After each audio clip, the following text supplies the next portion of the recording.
Ya pemirsa, kita akan bergabung dengan gedung KPK yang sedang melaksanakan konferensi pers terkait operasi tangkap tangan di Dirjen Pajak. Konferensi pers akan dilaksanakan oleh Ketua KPK dan Menteri Keuangan. Saudara-saudara sekalian, sekali lagi dengan rasa keprihatinan yang dalam, kami KPK pertama hari ini mengumumkan OTT yang dilakukan tadi malam. Jadi untuk jelasnya saya baca pointers yang disiapkan oleh teman-teman dari Humas. KPK menggelar operasi tangkap tangan atau OTT terhadap 2 orang pada hari Senin 21 November 2016 di daerah Kemayoran, Jakarta. Kedua orang tersebut adalah RRN, Direktur PT EKP, dan HS, Kasubdi Bukti Permulaan Direktorat Penegakan Hukum Dirjen Pajak. Turut diamankan 2 orang staf RRN di Jakarta dan 1 orang staf RRN di Surabaya dan 1 orang sopir serta ajudan HS. Kronologis, Senin tanggal 21 November 2016 sekitar pukul 8 malam atau pukul 20 terjadi penyerahan uang dari RRN kepada HS di kediaman RRN di Spring Hill Residen Kemayoran, Jakarta Pusat. Seusai penyerahan, saat keluar dari komplek perumahan Spring Hill Residen, penyidik mengamankan HS beserta supir dan ajudan pada pukul 20.30. Dari lokasi diamankan uang sejumlah $148.500 atau setara dengan 1,9 miliar rupiah. Setelah itu penyidik menuju kediaman RRN untuk mengamankan RRN untuk kemudian membawa keduanya ke gedung KPK untuk dilakukan pemeriksaan. 2 staf RRN diamankan di kediaman masing-masing di daerah Pamulang dan Pulau Mas, Jakarta. Selain itu, penyidik juga mengamankan seorang staf lainnya di Surabaya. Uang tersebut diduga terkait dengan sejumlah permasalahan pajak yang dihadapi PT EKP. Antara lain terkait dengan surat tagihan pajak atau STP sebesar 78 miliar rupiah. Setelah melakukan pemeriksaan 1 kali 24 jam pasca penangkapan, KPK melakukan gelar perkara. Jadi tadi sudah dilakukan gelar perkara pimpinan dengan seluruh penyidik dan memutuskan untuk meningkatkan status penanganan perkara kepenyidikan sejalan dengan penetapan 2 orang sebagai tersangka, yaitu A. Sebagai pemberi, RRN disangkakan melanggar pasal 5 ayat 1 huruf A atau pasal 5 ayat 1 huruf B atau pasal 13 Undang-Undang Nomor 31 tahun 99 tentang tahun 1999 tentang pemberantasan tindak pidana korupsi sebagaimana telah diubah dengan Undang-Undang Nomor 20 tahun 2001. Sebagai penerima, HS disangkakan melanggar pasal 12 huruf A atau pasal 12 huruf B atau pasal 11 Undang-Undang Nomor 31 tahun 1999 tentang pemberantasan tindak pidana korupsi sebagaimana telah diubah dengan Undang-Undang Nomor 20 tahun 2001. OTT ini berdasarkan informasi dari masyarakat. Kemudian bagi KPK, hal seperti ini memang sejak awal menjadi prioritas kami. Saudara bisa membayangkan kewajiban pajak yang kemudian besarnya sebesar 78 miliar dengan negosiasi, kemudian kewajiban itu hilang. Dari hasil negosiasi itu kita bisa memonitor akan dibayarkan sejumlah 6 miliar kepada yang bersangkutan. Dan 1,9 itu adalah tahap pertama dari penyerahan. Jadi saudara bisa membayangkan kita sangat prihatin terhadap kasus seperti ini karena mestinya uang itu diterima negara kemudian diterima oleh oknum. Namun bagi KPK kami juga menegaskan kami tetap percaya bahwa Dirjen Pajak kurangnya banyak yang masih integritasnya tinggi. Jadi jangan sampai kita kehilangan kepercayaan pada Dirjen Pajak. Mereka harus kita percaya, dan kami bersama-sama dengan Kementerian Keuangan akan mengambil langkah-langkah perbaikan ke dalam. Kami akan mensupport. Mudah-mudahan nanti Bu Menteri juga bisa memberikan pernyataannya dan kita bisa bekerjasama untuk melakukan perbaikan-perbaikan di sektor perpajakan. Mungkin dari KPK itu ada pernyataan dari Bu. Monggo Bu. Bismillahirrahmanirrahim. Assalamualaikum warahmatullahi wabarakatuh. Pertama-tama saya ingin menyampaikan terima kasih pada seluruh jajaran pimpinan KPK yang telah menginformasikan mengenai kejadian operasi tangkap tangan terhadap salah satu staf di Direktorat Jenderal Pajak. Tentunya saya sangat kecewa terhadap tindakan dari aparat pajak, terutama pada saat kami semuanya sedang di dalam proses untuk membangun kembali kepercayaan wajib pajak melalui suatu program tax amnesty yang ini menggambarkan dibutuhkannya kepercayaan dua belah pihak, yaitu dari wajib pajak dan juga dari aparat pajak.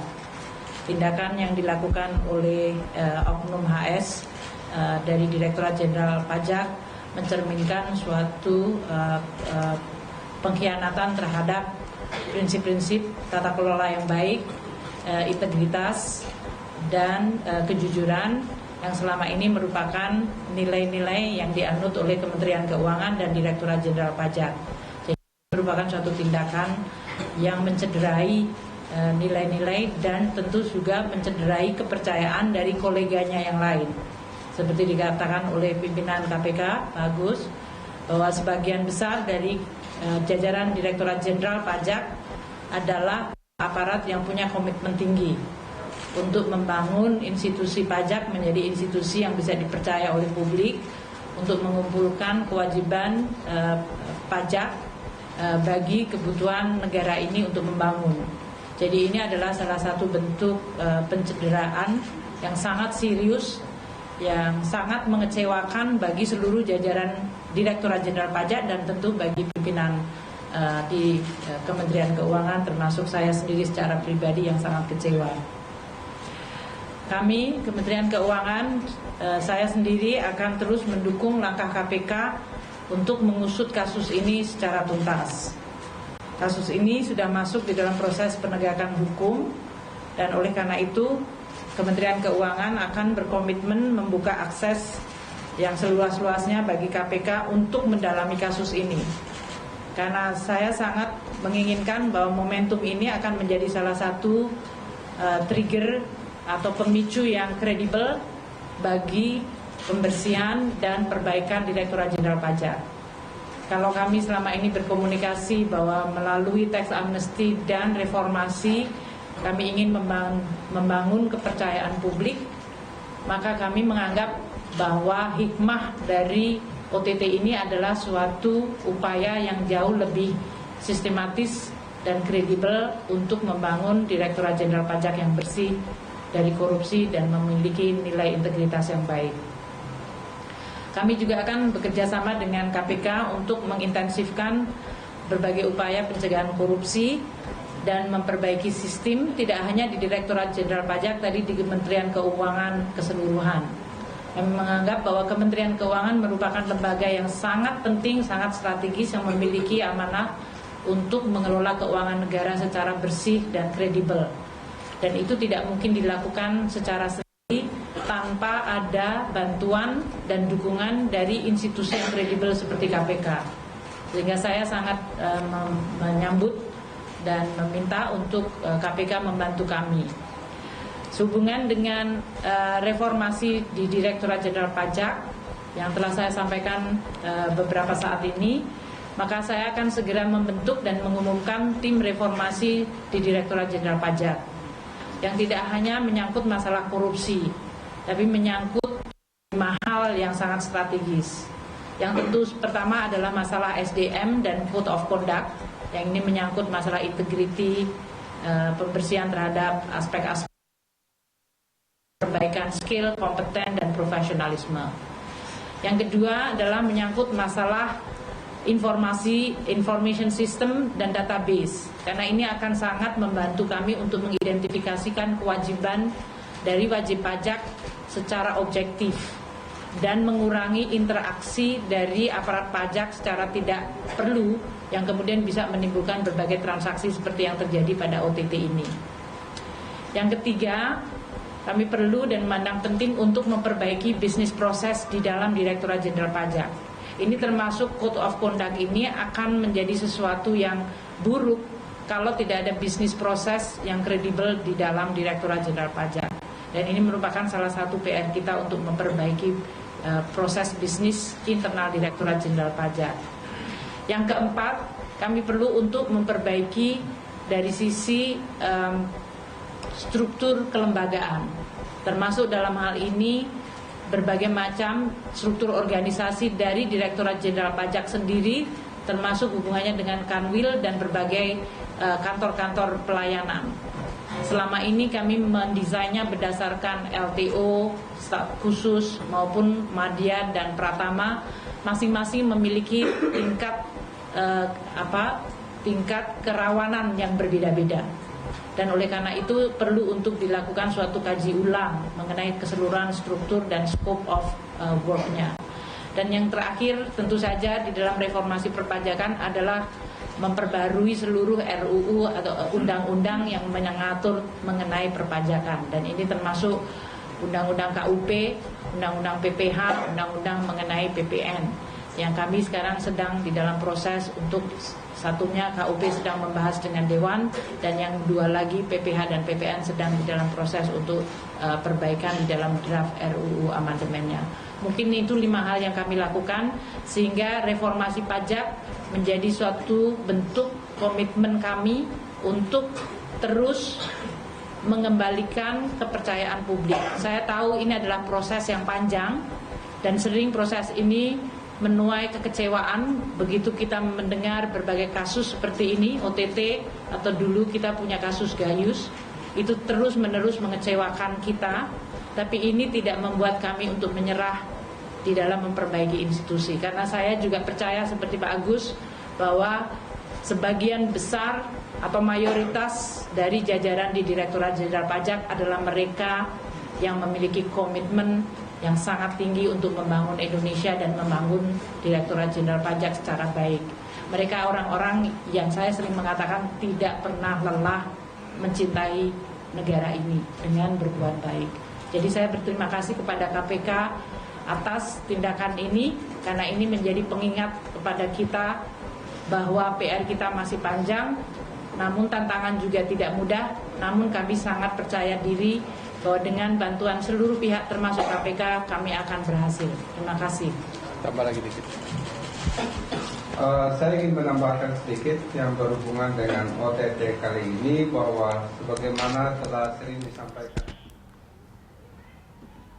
Ya pemirsa, demikianlah konferensi pers yang dilakukan oleh Ketua KPK dan juga Menteri Keuangan Sri Mulyani. Dijelaskan bahwa pada hari Senin 21 November 2016 lalu KPK melaksanakan operasi tangkap tangan terhadap 2 orang berinisial RRN dan HS. HS diketahui sebagai Kasubdit Bukti Permulaan di Ditjen Pajak Kementerian Keuangan. Lalu dilakukan pengembangan dan dilakukan penangkapan terhadap beberapa orang lain, yaitu diantaranya 2 staf RRN yang berdomisili di Jakarta dan 1 staf berdomisili di Surabaya, lalu 1 orang supir dan 1 ajudan HS. Dalam operasi tangkap tangan tersebut juga ditemukan uang senilai 148.500 dolar Amerika Serikat atau sekitar 1,9 miliar rupiah. Dalam operasi tersebut diketahui bahwa HS akan menerima uang sebesar 6 miliar rupiah. 1,9 miliar rupiah yang sudah diterima merupakan uang down payment dari total dari 6 miliar rupiah yang akan diterima oleh HS. Dan juga diketahui bahwa kasus ini terjadi karena PT EKP, tempat di mana RRN bertugas, ini memiliki kewajiban pajak yang cukup besar yang ingin diselesaikan, yaitu sekitar 78 miliar rupiah. Harapannya dengan melakukan suap terhadap oknum HS, maka PT EKP bisa terbebas dari kewajiban pajak tersebut.